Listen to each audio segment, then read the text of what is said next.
Welcome to the Poltergeist podcast. This is season 1, episode 3, and today we're going to talk about our investigation at 30 East Drive. So, let's get into it.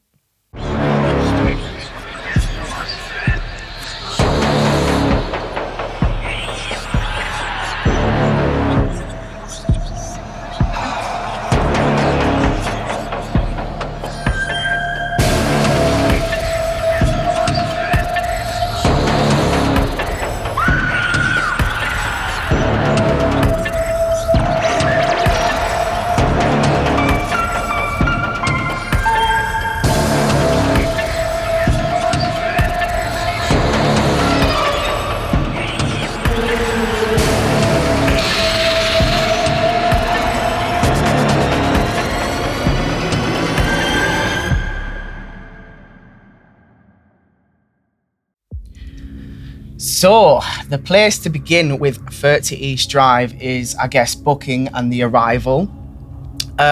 Initially, we had it booked for a winter session. I think it was near Christmas in December. That's right. 30 East Drive, if you're not aware, it's renowned worldwide. People book here from all across the world, and there's quite a long waiting time to get actually booked in. There's a lot of YouTubers that have been here. There's also a film based on it when the lights go out, so it is a very popular location for paranormal investigators. Yeah, it definitely is. And when I initially booked it, I think it was around springtime. Like I said, it was a December booking, and the excitement was building over the months of waiting.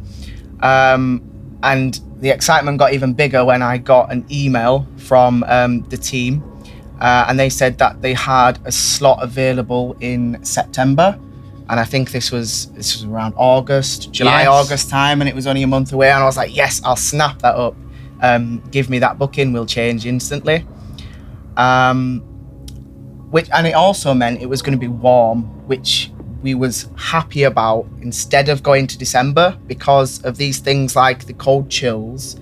You can feel the difference more with the temperature in summer compared to winter, and that's what we was wanting. Yeah. When the ambient air temperature is quite cold anywhere, it's harder to feel when there's a cold rush of air around you. Yeah. When the ambient temperature is warmer, you can obviously feel it a lot easier. And this investigation was the one following Armley Mills, and Armley Mills we did around Halloween, which is a lot colder, so we wanted that difference. So it was a good thing that it got moved to September. On the drive up, I was getting more and more excited and thinking, what is this night going to bring? What's this night going to entail? Yeah. When we actually set off, we put 30 East Drive into the sat-nav, and I've got a little video clip of this, because we was really excited to go here, having watched the film. We actually watched the film the night before going, didn't we? Yeah, we did. And I'd read about this place in some paranormal encyclopedias, which I've mentioned before.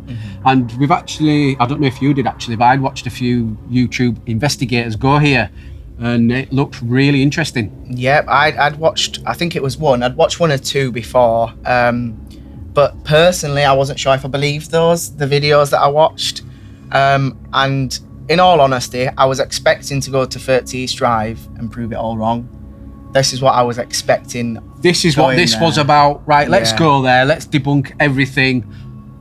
Let's see if it's real or not. Let's see if we experience anything. Yeah, we had a few strange things happen at Armley Mills, questionable, and we wanted this to be the nail in the coffin, let's say, and this is the end of it.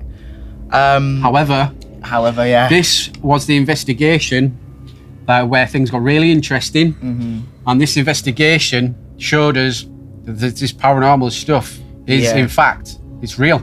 Well, I had experienced something that I just don't have an answer for, and I believe you did as well. We all did. Yeah. So as we arrive there and you pull into the driveway, we look at the house and you're like, oh, it does feel a bit creepy, doesn't it? We just pulled over into, it's like the house itself is it's in like a council estate, and it just looks like an ordinary house. And to me, that added a layer of creepiness, because some of these haunted locations look haunted, what you'd expect like a Wikipedia entry haunted house to look like. And what was creepy was it just looked like where you could live, where your auntie could live. And I thought that added a little extra eeriness. And when we drove down the street to the little mini roundabout, you could see it. We were like, oh, there it is. Yeah. And as we get out the car in the driveway, some local kids would come up on the bikes and there was like, are you staying at the haunted house? Are you staying at the haunted house? Is it really haunted? And we was like, we don't know yet. That's what we're here to find out. I said to one of the little lads on the bike, I said, come back tomorrow and ask us and we'll let you know. I think that added to the creepiness as well, because clearly everybody around there knows and have heard the stories about this house. And it is notorious. Yeah, exactly. So we met the neighbour who has the keys. She was telling us some stories that she has experienced and what she's heard from other people that have stayed at the house. And she also mentioned to us she gets activity in her house. Mm-hmm. It's not just in that house. She it's gets a semi-detached. It's a semi-detached property, and she gets a lot of activity in hers too. Now there's said to be a well that resides under both properties, mm-hmm. and it's slightly more leaning to the 30 East Drive than her address. But she's got some interesting stories too. Yeah, definitely. And it was interesting listening to her. And she gave us some things to maybe ask for while we was there. She mentioned that there might have been a little spirit of a spirit of a little girl who goes by the name of Emma. And that if we ask, she might do some things for us. Like if we ask for a knock on the door, she might do it. So we had that in mind going in there. Opening the door and walking in as a group, it didn't make it feel any safer, if you ask me. No, it was a bit creepy. Yeah, it was still creepy. For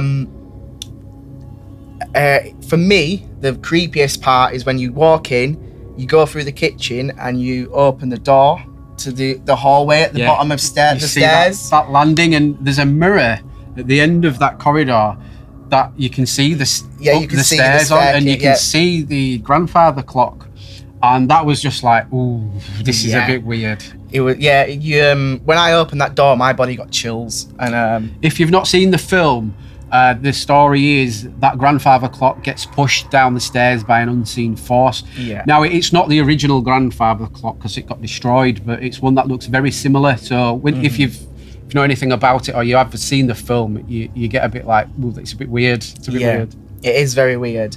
And we took a short walk upstairs just to see the rooms. Quick little walk around just to have a look and see what's in each room. We wasn't starting anything yet. We were just having a little look around. I can say upstairs strangely felt warmer than downstairs and almost harder to breathe. The air felt heavier. The fact it's warmer though, air does rise. Yes, so often in buildings, the higher up you go, the warmer it does get. Yeah. But you watch some of these YouTubers and they say they walk into rooms and it feels a bit different. And you think, of course it does. But here is the first time I actually experienced that myself. Same. When I walked upstairs, it felt like I was in a different house. It was like, it feels weird up here and I don't know why. I say, it was almost harder to breathe. Yeah, it definitely did. The air felt thicker. Yeah, the air did feel thicker. And like you said, I hadn't experienced it before either. Armley Mills, we didn't really experience the different feeling like that. It was a strange one. But after the walk around, it was myself and David. We had Dina and Cade with us as well. So there was only 4 in our group. Yeah. Cade is a skeptic. Mm-hmm. Just as we was a at the time. hardcore skeptic, I'd say. Because he'd not been to Armley Mills and experienced that little bit of weird stuff. He was a bit like, oh, okay, this is a bit weird what you're saying. Yeah. But when he walked in, he was giving it a lot of bravado. Yeah, this is my house now. Yeah, he'd not seen the film. He didn't know anything about the property. Except a couple of little things I'd mentioned to him on the way up. There's said to be the spirit of a monk that resides in there called Fred. He answers to the name of Fred. Or the Black Monk of Pontefract. Yeah, and I told him this, and when he walked in, he was like, oh, Fred, this is my house now. You're going to have to fight me for it back. And that actually freaked out Dina, my partner who'd come with us a little bit. She was a bit like, oh, I don't like that. Don't like him doing that. It's a bit, put her on edge a little bit. Yeah. So, and it was still light when we arrived and when we was doing the walk around. It was actually, because it was at the sort of end of summer, but it was actually a red hot day. So hot, in fact, it was most of us are in shorts and t-shirt. Yeah. And because it was still light, we wanted it to get darker before we started the investigation. And on the drive-in, my friend seen a little pub on the end of the road, and he was like, why don't we go for a couple pints while we wait? So myself and Cade went off to the pub and had a couple of pints while we waited for the sun to set. And you and Dina stayed at the 30s Drive. And we were just having a little walk around, getting a vibe, and Dina stepped outside of the property to have a smoke. So I stayed in the property on my own, felt okay, and I had a camera that I was going around just taking random pictures. And I'll put this on screen, I did take a picture into a reflective surface, and it looks like a face. Yeah, it looks like the shape of a face. And oh, I just remembered. Yeah. When I was walking around as well, I heard some floorboards creak, which sounded like it came from upstairs, but I wasn't 100% sure. So as I was walking about, I sort of stopped, and then I sort of leant backwards and forwards, and I thought, it's not me. And I stopped again for a couple more seconds, and then I actually heard someone walking up and down upstairs, or what sounded like someone walking up and down upstairs. And I was going to go have a look, but I got a bit creeped out, so I went to the door and I said to Dina, please come back inside. I don't think I feel okay about being in here on my own right now. And then we went and had a look upstairs to make sure no one was there. Like maybe the neighbour snuck in just to walk about to freak us out, but there was no one there. Yeah, and telling this story to our friends and family, I often get people say to me, oh, it could be set up. They've set something under the floorboards and in the doorways to open the doors and make the floorboards creak. But when you go there, you can see people have ripped up the carpets and the wallpaper to try check for this I stuff. actually looked myself. I was looking for hidden cameras to see if they could see where you were and to set certain things off. Pulling stuff back, looking behind everything, and I couldn't see anything. No. Nothing was like set up. I couldn't see none of this. And as me and Cade get back to the house, David's telling us about he felt a bit creepy walking around the house and taking pictures by himself. So I said to you, have a look on the camera at this. Does this look like a face too, or is it just pareidolia? Is my brain looking at a pattern and seeing what looks like a face? Because our brains do that. We're wired to look for pattern recognition and faces. Yeah. And just to go back a little bit, when we did the first walk around the house before we went to the pub, they have a little, what they call a smoking room in the house, and they have pictures all on the wall from other people that have been there, and they took these pictures. And these pictures are actually, before they put any of your photographs on that wall, they do have to be verified by Kodak that they have not been photoshopped or manipulated, that they are in fact genuine photographs. Whether the anomalies on the photographs are genuinely paranormal or spirit is open to interpretation, but the photographs themselves are actually real and genuine. Yeah. So I was looking at these pictures before we'd left to the pub, and then as we got back, David saying to me, look through these pictures and see if you see anything. And he showed me this picture of what he said looked like the shape of a face. And I'm looking at the camera, and I said to him, I said, there's the exact same shape on one of the pictures in that room. We run into the smoking room, and I pointed out on the wall. I said, David, look, that's the same shape. And he's looking. When we compared it, I was like, it's the exact same sort of shape. Yeah. That's really weird. Very strange. Again, we questioned it because it's not like 100% so clearly a face. It's not 100% clarification. It's just that looks very, very similar. Yeah, and it's strange that another picture has caught the same thing there. So we kind of brushed that off, and we start the night. We go into the kitchen. We set up on the table some candles, one placed at each of us. So we've got 4 candles down. 4 candles. You set up a little camera to record the seance. I did, yeah. And this was the first time doing a seance by ourselves. Was kind of going off of what the group showed us at Paranormal Eye. And, yes. And also at this time, separately, I'd been delving into some breath work and meditation. And I thought, I wonder if I can bring the breath work and meditation into these investigations. So I sat everyone down. Had you done the breath work at this point? You had told me about the breath work before. I hadn't got into it. I think I'd done it once or twice with you, but it wasn't something I was doing regular, and I wasn't at the time. I wasn't sure if I really believed it, or I just thought I'll try it. Cade had never done it before, No. so it's his, and I don't think Dina had done it before. I think Yeah. it was her first time. So we sat in a 4, and I taught him the breath work, which is the Wim Hof breathing technique. And this releases what's called N,N-dimethyltryptamine from your pineal gland, and they call this a spirit molecule. And I had the thought that I wonder if this could amplify up the investigation. Will this help us connect more with higher dimensions, the spirit realm? And it seemed to work. It did. And also what it does is it helps you calm down and stay calm for a night of paranormal investigation. It does. It helps the vagus nerve and parasympathetic nervous system calm down. So when stuff happens, you're not legging it out of that door. You want to stay in and disprove what's just happened, or not run away from it. And we all agreed we're not running off. We're not doing any of that. We're not pranking each other. Yes, we always said, we're not playing any practical jokes or anything like that, because it just dismisses everything we're going to do. This has to be done. This has to be done properly. And so we started this séance and we introduced ourselves. We just said who we are and why we're there. We always do this, and we think it's respectful, and it seems to help us get communication.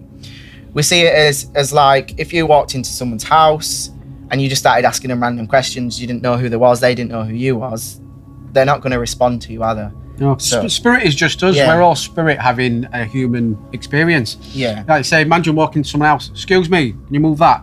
Who are you? Why are you here? I don't understand why you're asking me to do it. If you've got to be respectful and just treat them as you would a human. Say why you're there, set your intention, and be respectful. So this is what we did, and then we got to asking some questions and seeing if we could hear anything, get a tap here or there, see what would happen. I asked Emma, are you here? Because the neighbour mentioning Emma.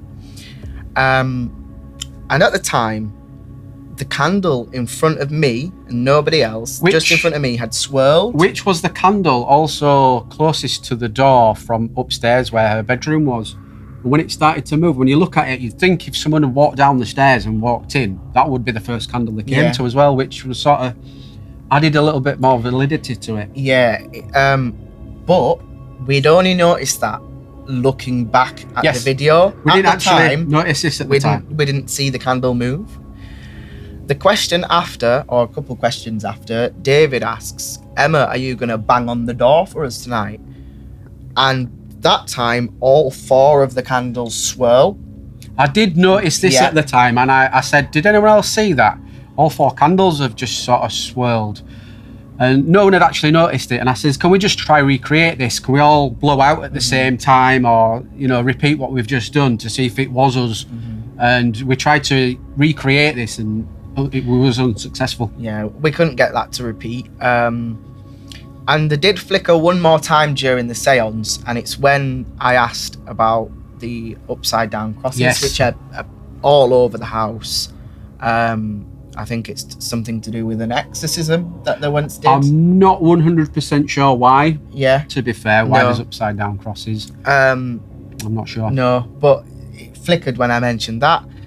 And we finished the seance, and the night and the energy of the night started building from there, I would say. Things seemed to change. That heavy feeling got heavier. Felt really uncomfortable upstairs. In fact, Dina didn't want to go upstairs. She just recently had COVID, so she wasn't feeling 100% anyway.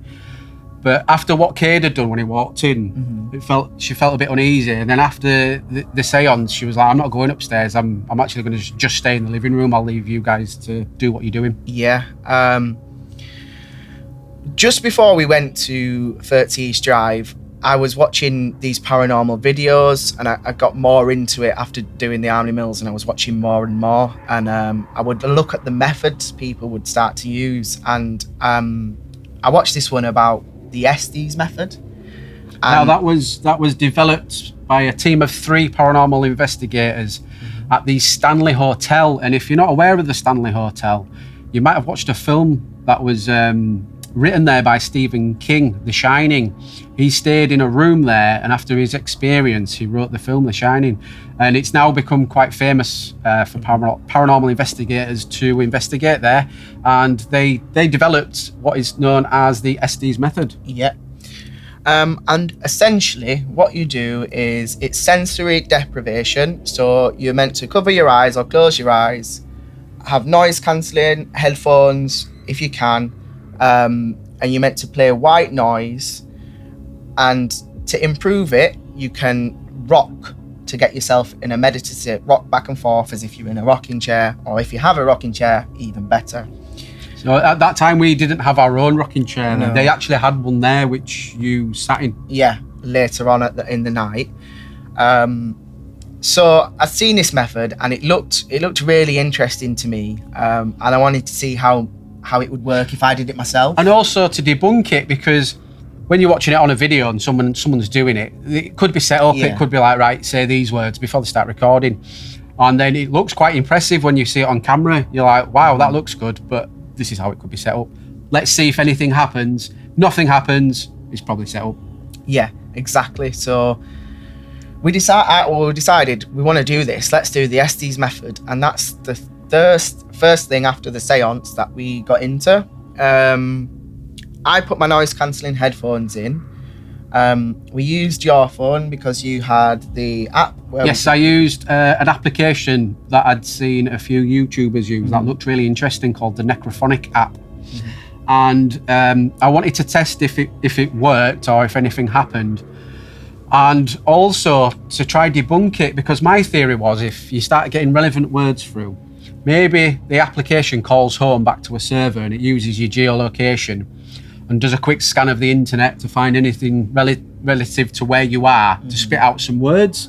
So maybe you're at a location like 30 East Drive and it'll spit out the words Fred and Emma and well, and and then you'd be like, well, this is believable. But that's how one way it could be faked in my mind. And I sort of wanted to disprove that. So when we used the application, I did put my phone into flight mode. Yeah.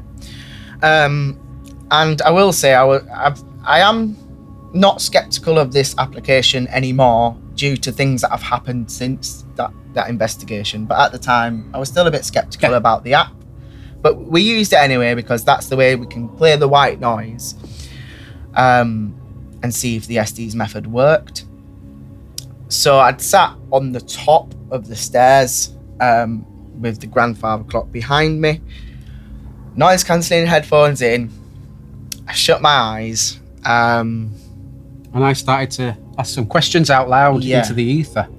And the idea is that if you're meant to be with at least one other person or a group, and the person who doesn't have the headphones on and doesn't have their eyes covered asks questions, and the person who is sat doing the Estes method, listening to the white noise, just repeats what they hear through the device, and they cannot hear the questions. So I'm asking the questions, and Ben is the receiver of the information whilst he's blindfold and he can't hear what I'm saying. So if he replies something to my question, it's, how has that happened? Yeah. And I think at the time, and the first session, I don't believe I responded or it said anything specific to you. No. But there was some words that was coming out, and it just felt strange listening to it. And at one point, I heard a scream, like it was so loud. It was that loud, in fact. He was on the top of the stairs, and I was pretty much at the bottom of the stairs asking questions, and I could actually hear the scream from his earbuds. It was that loud, and he sort of jumped. It made me jump, to be fair. I was like, oof. So I jumped and I took him off. I'm like, oh, that's creepy. I don't know if I want to continue with that. Does someone else want to try it? And then Cade tried it for a bit, and I think you were there for 5-10 minutes, and he was like, nothing really coming much through. come through. So we said, all right, we'll pause that for a bit. We'll go upstairs into each of the rooms, and we'll do some general call-outs. Calling out, asking for taps, asking for communication, asking if anyone's even there. Yeah, just what you'd normally hear about or see, like, is anyone here? Can you tap? can you tell me your name? Yeah, anything like that. So we was asking these questions, calling out.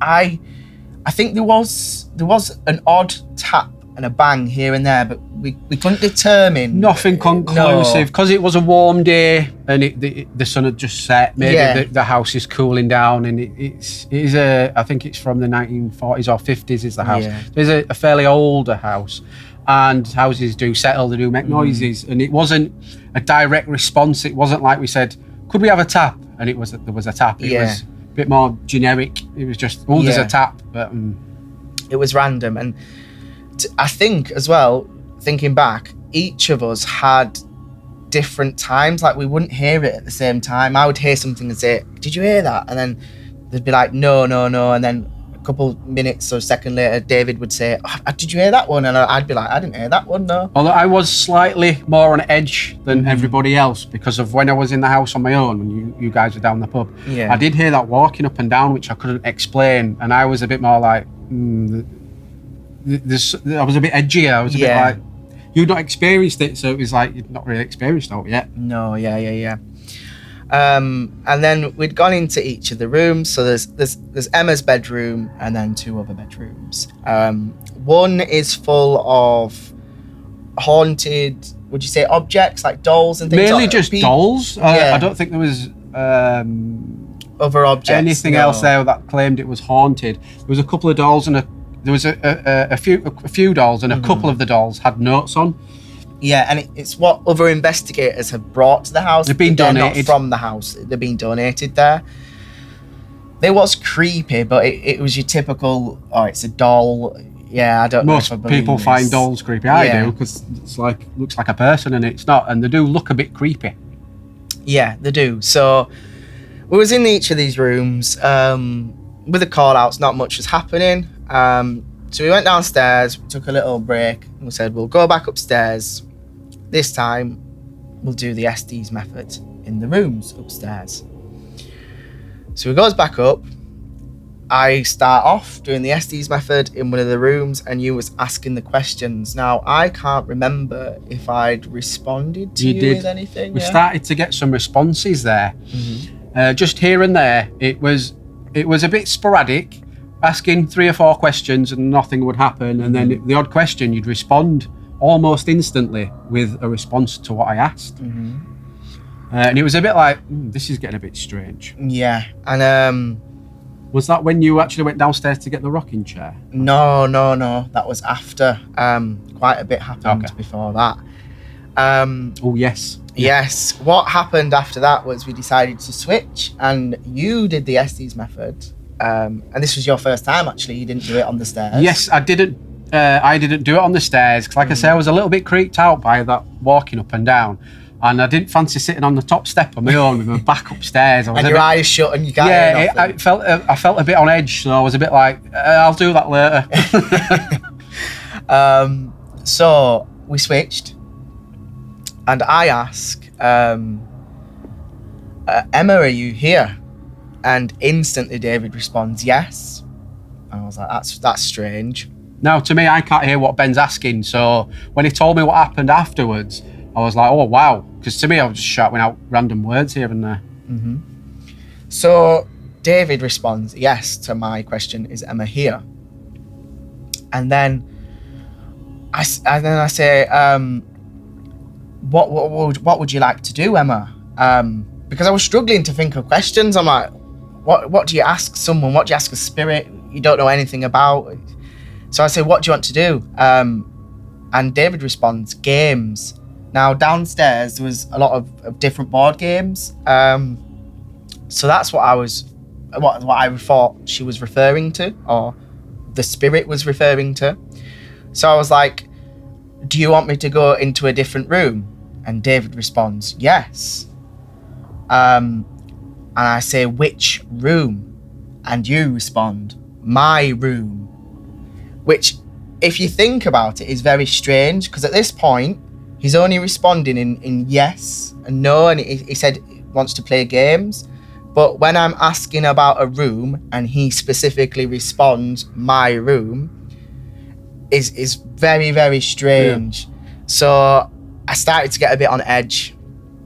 But for whatever reason, well, I guess I know the reason. I wanted to debunk it. I wanted to prove it's real or not. So I got up and I went into Emma's room, and I sat on the bed, and I just waited for a minute. I didn't know what to say. I didn't know what to ask, and nothing happened. I started asking questions. I said, Emma, are you here? What would you like me to do? I didn't get a response, and I was sat there for around 4 or 5 minutes asking some generic questions, and there was no responses until I said, okay, Emma, I don't think you're here. And instantly David responds, why? From the other room. And I said, well, I don't think you're here because I can't see you, I can't hear you, and I can't feel you. And the moment after I said that, from the corner of the room, all I heard was a big breath. And I'm telling you now, I jumped up and screamed like a little girl. I said, we need to go downstairs. We're not staying up here. David has still got nice noise cancelling headphones. I think maybe you might have just heard me jumping about. Or... No, when you ran in and you sort of grabbed me on the shoulder. Yeah. And I was like, what's happened? Are you all right? What's up? Yeah. And I was like... He looked a bit shocked on his face. He was like... Yeah. And Cade actually stayed in the room with David and didn't come with me, so he didn't see it either, and Dina was downstairs. And I was like, I've just heard a breath.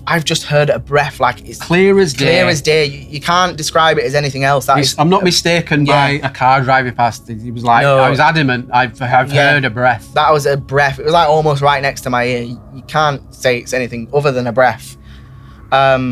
And you're right. At the time, I was a bit shaken. Like, I want to prove the paranormal wrong, but I'm not sure if I want to hear a breath. That's a disembodied breath. It's why am I there. hearing this? This shouldn't happen. This shouldn't exist. It shouldn't exist. This is what I'm here to disprove. Yeah, and my brain was just like exploding at the time. I was like, how do you explain that? And we took a break, and I was just coming back round, and you was like, are you ready to go back upstairs? And I said, yeah. And then you said, are you still happy to do the SD's method? Because it seems to be working. And you wanted to experience I wanted to, when Ben was doing the SD's method, it seemed to be working okay. Like we were getting the odd response here and there. And I was like, I want to try have an experience like you've had now. So if you're happy to go and do that, let's go try that again. Yeah. So I decided, I'll do it. But I wanted to get more into that meditative state, and I needed to calm down from what I'd just witnessed. So we went upstairs, we went into a different room, the third room that we hadn't been in yet. I'd noticed that they had a rocking chair downstairs, and I'd seen, like I said, that this helps with the SD's method. So I left David and Cade in the room. I said, give me 1 second, I'm just off to get something. You were like, what's he gonna go get? Ran downstairs, came back up with this rocking chair, and he was like, oh, you're gonna do that?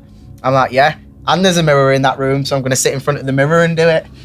Because there's a technique called mirror scrying, where if you stare into a mirror under low light, especially candlelight, which is what we did, you can start to see things behind you, or your face will change and it'll show you things. So I thought, let's debunk this. Let's see if this works or not. Yeah. And I decided I said to David, what I'm going to do is sit in front of the mirror and do the SD's method, and you and Cade can ask some questions. And you started at this point getting really relevant responses. Yes, it was sort of like the energy was building up. I was asking questions and getting instant responses from you, almost like I was sat talking to someone. Yeah. And I was like, Cade was like, this is getting weird. Yeah. Our names had come through. It actually said David, Ben and Dina. The only name it didn't say was Cade, but whenever he would ask a question, the energy would switch and it would respond with things like "shut up, boy." The boy in the white top, and he was wearing a white t-shirt at the time, and it would swear at him, and I just found it strange how he went into the house with, "This is my house now," instead of that respectful, and he got a different response to us, which makes sense if you think about it. So he was getting those type of responses, and we got our names and relevant things, like it mentioned the monk. When Dina's name actually come out, he was doing the SD's method in front of the mirror, and I was sat on the floor in front of him looking into the mirror under candlelight. And Emma, the spirit of Emma came through. You actually started to do the voice of what he was hearing, and his voice changed. He started to sound like a little girl, and said, "Emma's here." I asked Emma, "Can you come into this room?" And she says, "No." This is through Ben. Ben's responding, "No." And I says, "Why can you not come into this room?"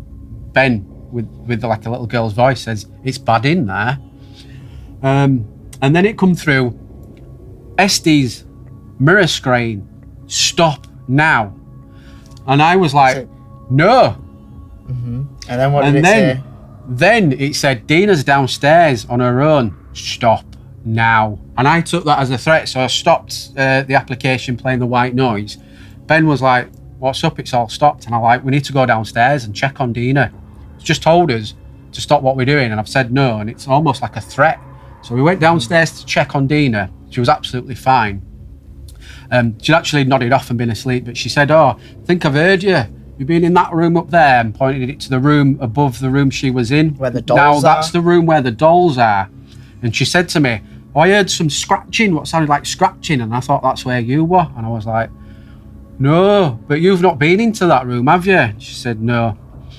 I said, "There's a doll in that room with a little sign on it, and it's been donated to the house, and it's said to scratch the walls." And I was a bit like, that is weird. How would she have known that? When we was actually, the room we was in at the time was at the other side of the house, so she wouldn't have heard us. No. It was very strange. So we took a little break, and we decided to go back upstairs, but this time I was just doing the SD's method, and you no longer was mirror scrying in front of the mirror. More relevant things started coming through. Emma started communicating more. And as the person who's doing the SD's method, what I can describe as words and sentences started coming through. Now, when it first started, it was just almost like one-word answers, like yes, no, what's your name, Emma. Yeah. And then it built up to where it was like full sentences. Yeah, it was, and the sentences sometimes had different voices. So as David mentioned, I tried to repeat what kind of voice it was. So you could clearly tell there's a woman's voice, a man's voice, a little girl or a child, and there was other voices as well, but they were the main ones that I could pick out, and you could tell the difference in the voice and the way the sentences were structured and how they'd say things was different. Emma actually started describing her room to you. Well, what happened there is things started to get a bit weird, and Cade was like, "This is weird." Asked us to come into the room. She said, "I can't come in there, it's bad." She said, "Come and play in our room." So we're like, "Can you describe your room? Which one's your room?" And she said, "The little room, the one with the horses." The little room, which she said to be Emma's room, had a rocking horse in there. It also had a picture on the wall of a horse. And like a thing on the wall that said H is for horse. Yes. Like it was all based on horses. We were like, wow, okay. And then Cade, he turned around and he was like, "This is getting weird." He said, "Okay, Emma, if you're really here, open your bedroom door." And then no sooner as he said it, I've just got goosebumps thinking about this. You could hear the door handle open. I'd stopped the application. Me and Cade jumped up. We went out of the room and had a look. The door was open. Grabbed Ben. We were like, "The door's open, the door's open." And Ben's like, "Well, what do you mean it's open?" I said, "Cade's just asked for that door to be opened." And as he said it, the doors swung open. Cade had run down the stairs then. Yeah. And I was just like, I know you said you wouldn't lie to me, but I don't know if I believe you. I know I've had that breath in that room, but the door opened. Like... So I said to Cade, stop. I said, "We can't run out." I said, "We've got to check this door. Let's shut it. Let's push and pull on it, make sure it cannot just open of its own volition. you know, in case it's just been on the latch and it's just not. So we shut the door, pushed and pulled on it. And to say it was the middle of the summer, however, we did have all the windows and doors shut to minimise any noise from the outside getting in to spoil the investigation. And we'd pulled the carpet up to see if there was anything that could trigger the door opening. Yeah. You could see actually where other people had done this. They'd pulled wallpaper off the walls to see if there was anything behind it. And there's no way I could describe how that door opened. And to say sometimes random doors and cupboards do open because there could be a truck driving past and causing a vibration. However, the whole night this door never opened again or before. Only when at that point it was asked to. And if it did just randomly open, surely it would have done it again. Yeah. Or just at some point in the night, not he asked. Not specifically when he asked. At that point, we took a break because, as you can imagine, David and Cade was quite shaken up. We were like, this is getting real. And I said, I think we should do an Estes method in Emma's room now. And I'm happy to be the one sat with the noise cancelling. Let's go sit in Emma's room and let's see what else we can get. So the three of us sit on Emma's bed. I started to freak out a little bit here. Yeah, and I'm doing the Estes method again, and now Emma just started telling you two about this horrible person and that he was coming up the stairs. She actually said Fred, so we said, is Emma here again? And he'd go, hi, yes, I'm here. How are you? I'm okay. Fred's coming. I said, I've laid some balls on the stairs. Can you move the balls? She said, yeah, I can move the balls. She says, can you feel me? And as she said that, goosebumps again. It's cold swell of air come around my legs. And this also happened when the door opened, when Cade was asking for the door to be open. You feel this cold swell of air around my legs. Like I had shorts on, it was red hot. Yeah. And your voice changed. It was, you started to say as if Fred was coming, and both Cade and I were getting a bit freaked out, and Cade was like, I'm happy to speak to Emma, but I don't want to speak to this Fred. Like, Emma, can you come back? And I don't think you said out at that point. No. And I think I went for another break there. I think I stopped you at that point. I think to give a bit of context as well on this Estes method and how I'm responding is when the voices would change, the topic of conversation would change, and it was almost like as if you're speaking to someone else, different spirit, energy. A different energy has butted in, and now they're talking to you, and you could tell the difference as well because they'd come in with a hi, hello, or it'd be different. And you actually did that every time we asked to speak to Emma. Can Emma come back? You go hi. Yeah. Every time, hi. Yeah, hi. So you could tell the difference, and when it would change, and the difference in the voice. Now, when we went for this break, Cade said, can you open your door again?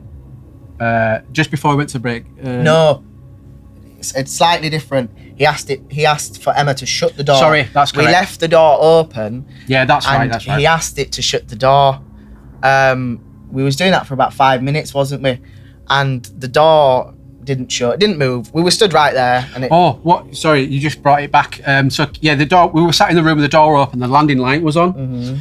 And Cade says, can you shut the door? She says, yeah, I can shut the door. I'll show you. And this is when I got in another cold swell of air. And then she said, turn the light off. And Cade got up to go turn the landing light off. I grabbed him and I went, don't turn that landing light off. And he's like, why? And I went, it's cold swell of air around me and it don't feel right. I'm like, don't do it. I said, let's go for a break. Yeah. Let's go for a break. But when he was there asking for the door to shut, he was there for about 5 minutes and it didn't move. I said, Cade, just go shut the door. I'm going to go into this room. As he took a step to the door, you could hear a bang. Now, this bang wasn't a tap. When I say bang, it was a thud. Yeah. It was so loud. And it was literally about to grab the door handle and it was like, whack! From inside the room. Yeah, and we all jumped. It was like, what the hell? And then actually ran into the room to try see if something had fallen over. Yeah. It wasn't just like a tap. It was such a noisy bang. Something must have caused that. Yeah. And there was nothing had fallen down. Nothing we could see. It was just very, very strange. After that point, we stayed away from Emma's room and stayed out of Emma's room. And we went back into the room where we was doing the Estes method and the mirror scrying. And I went back to doing the Estes method. Now, we got more responses, more relevant things, and I'd say almost started getting some a bit of story about what had happened. And also the spirit Emma also mentioned the well below the house, that there was a well under the house. Yeah, and it was very, very relevant. And it just made me question things more. And as I'm doing the Estes method, at this point in the night, I actually started to feel things while I'm doing the Estes method. I felt taps and touches on my leg. At times, I thought it was David trying to like stop me from and pull me out of the Estes method. I'd open my eyes and look at you and say, "You touched me," and you'd just go, "No." And then I'd sit back. I got touched on my shoulder, and you could feel it, and it was strange. And I kept saying to you, "I'm like, are you sure? You're not touching me, or don't be playing games." I was at arm's length. I could have physically touched him, but I wasn't doing that. It was just strange, and it happened more and more towards the end of the night, and it was a very odd feeling. Then we asked about if there's any other spirits that was with us, and you'd got a response from Marcus. Yes, my stepbrother who sadly passed away. I said, "Is there any more spirits that want to communicate?" And Ben, I think you only met Marcus once. Yeah. And he says, "Marcus is here." So I stood up and I opened the door and I says, "Come in, Marcus, come sit with us." And I said, if you're really here, Marcus, can you knock twice? However, he didn't knock twice. But Ben did say, whilst he's in the Estes method, so he can't see or hear what I'm doing, he says, he stood near the window. So no sooner as he said that, I looked straight over to the window, and then you said, "No, you can't see him." And I was just like, what? Now, weirdly, on all our investigation, Marcus does come through on most of our investigations, but it's almost like a passing visit. He'll just pop in and say hello, then go again. And that's how we used to be.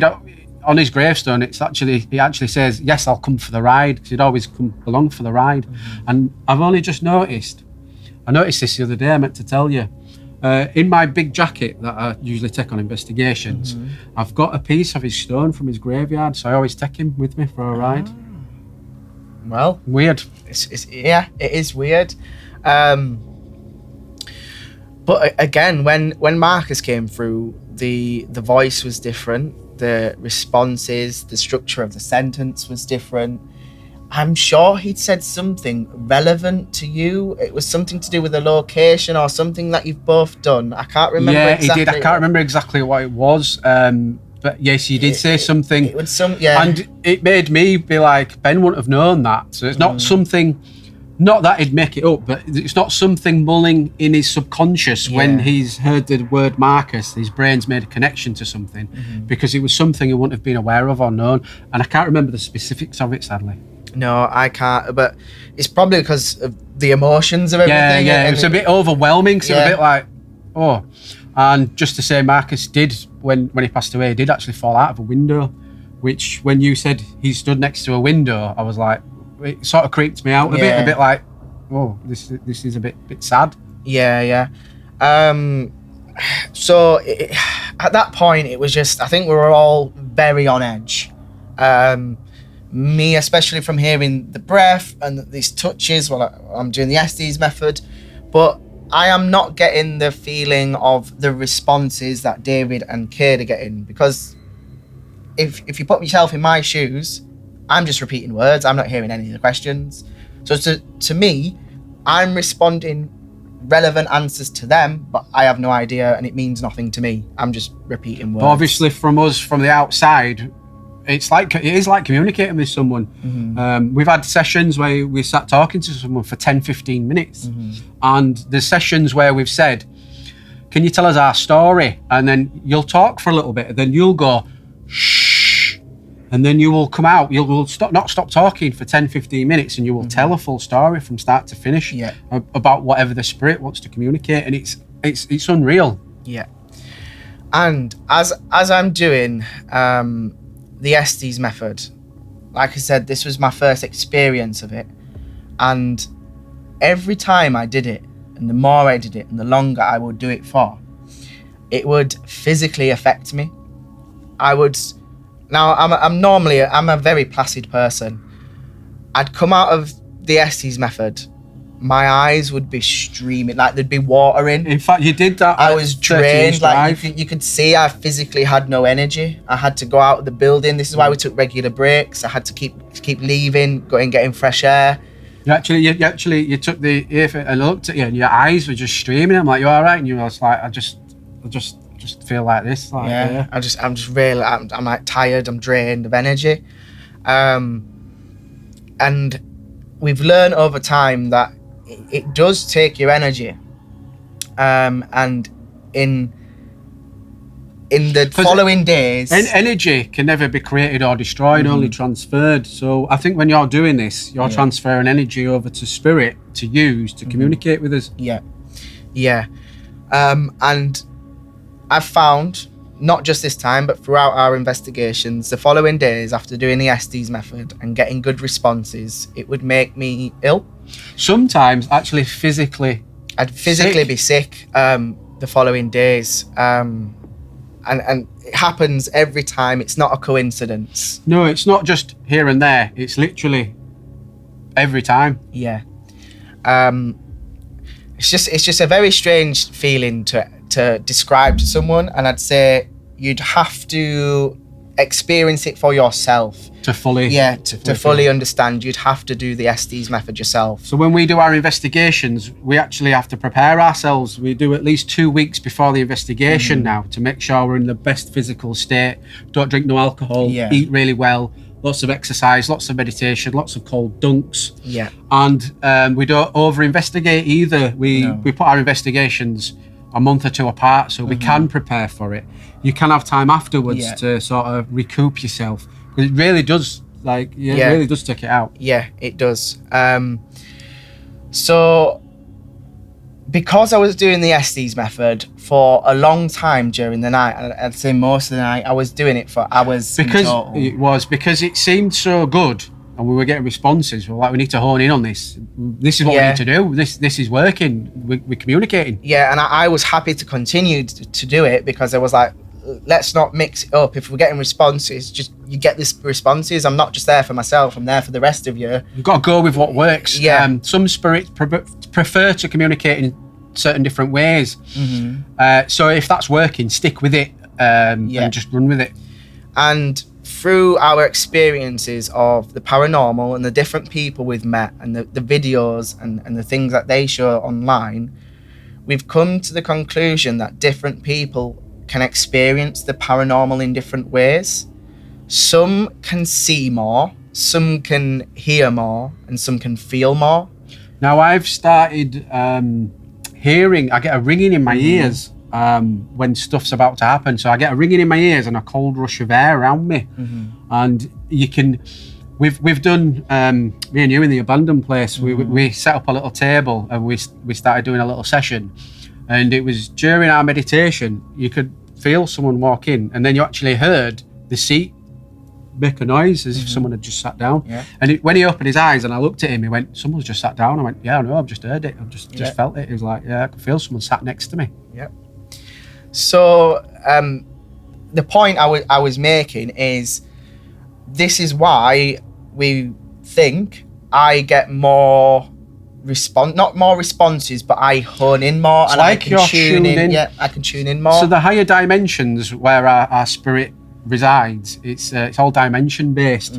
And think of it as frequency. Now, in your room at home or here in the studio, it's full of radio waves, different radio stations. There's probably 10, 15 radio stations in this room. If I've got a radio, I can only tune into one at a time. So you've got to, we're like radio receivers, you've got to tune into the right frequency to communicate with that spirit. Yeah. And what we think is, I am more in tune with the hearing and as I've figured out recently, seeing. I'm seeing. And David is definitely more in tune with the feeling. And he However, often gets goosebumps and cold chills. I'll get it constantly through the night. Yeah, I'll get cold air swills, goosebumps, and ringing in the ear. However, when we went to the graveyard, I did start to hear as well, which freaked me right out. To be honest, I was like, "There's someone stood there talking. I can hear them." You actually start to question yourself if you're going insane. Yeah, you're like, "Am I mentally ill?" But as we go through the episodes, you'll hear about the progression of us coming to this conclusion and why we think this, and the changes in our experience to the point, and our techniques as well. Yeah, we've developed over time. 100%.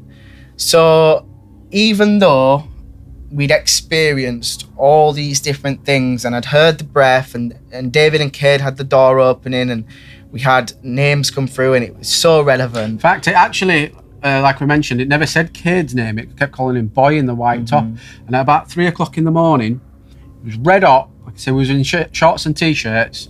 Cade started shivering. He went, I'm really cold. And we were like, what's up with you? It's red hot. And he went and put a hoodie on. And he was just stood shivering. And afterwards, we've realised that's how it's affecting him. It's affecting him. Yeah. So how we ended the night is we went into the third room again to do one last SDs session. We got a few responses, I'd say for about 10-20 minutes or so. Again, relevant. Mainly seeming to be Emma at that point.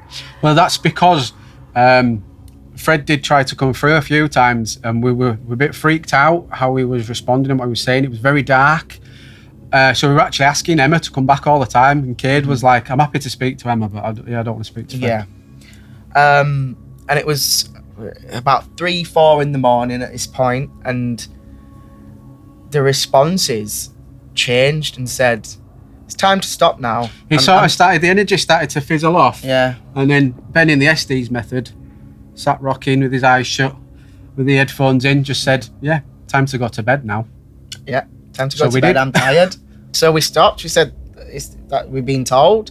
We can't force spirits or whatever we're communicating with to stay with us. If they're telling us they're done, they're done. We've got to respect that. And we was getting tired. They could probably feel our energy getting tired. Our energy was definitely draining. Yeah. So that's where we called it. When we arrived at the house, we all said, oh, I'll have that room, I'll have that room, I'll have that room. I'll sleep in this bed, I'll sleep there, or upstairs. Nope. We all slept in the living room downstairs where it felt safe. With the light on. Yeah. I've also got a picture of Cade cuddling a Bible, walking around going, Fred, I'm sorry. Yeah. I think he ran out of the house 2 or 3 times that night. Yeah, he did. And he was walking around going, Fred, I'm sorry. Yeah. I shouldn't have done that. Yeah, he did. I think he regretted his decision of walking in and saying, this is my house now. My house now, Fred. Love you, Cade. But yeah, because I was doing the SDs method for so long during the night, I wanted to experience more, and I wanted to experience these responses that David and Cade was telling me that they got, and I knew I was saying some of these things from remembering saying them. When we do these things, I wish I could film it. I wish so you could see the responses, but what we've discovered is, we'll get into this later on, whenever we film it, and if I were watching this, I'd say the same, like, of course, it doesn't happen. It actually tells us to turn the cameras off. Yeah. Like the light is hampering, switch it off. And other people that we'll have on as guests have experienced as well. We're not just like saying this. And as soon as we switch the cameras off, it all starts back up. Yeah. But at 30 East Drive, we didn't really want to use cameras because we weren't doing it for filming. We were doing it for our personal experience. We just went to debunk it, and so we looked like we're going there to capture footage, or we weren't sure it was going to work. So we didn't even know. We didn't think to film it so I could watch it back. We didn't know that was going to happen. Yeah, we didn't know. Yeah. So yeah, it left me with that. I want to experience that now. I've had the breath. What's next? Like, I want more. And because it was a famous place, and there's the speculation of could it be manipulated? We didn't think it was, but I wanted to do another one. Right, we need to do this. We need to go on another one. Yeah. And But I said to Ben, I says we need to do another. But where do we go after 30 East Drive? Because we've done an investigation with the team at Armley Mills, and then we've gone to the big boys at 30 East Drive, known as one of the most haunted places in the UK, one of the most violent poltergeist. Where do you go from there? And I decided, from watching videos, I'd seen one that I really wanted to go to. Now it was the ancient Ramin. It looked incredible from videos, and I'd seen things that had happened there. I'd say maybe even more so than 30 East Drive. Yeah. And now this place does look like your typical haunted building, all crooked and it's old. much older. Yeah. It's about 800 years old. yeah, very, very creepy place. So I decided, let's book that, and we booked it, and that place had showed us a bit more and answered a few more questions. However, you'll have to wait for episode 4 to hear more about the ancient Ramin. So that has been episode 3 about 30 East Drive and our investigation. So join us next time for the ancient Ramin.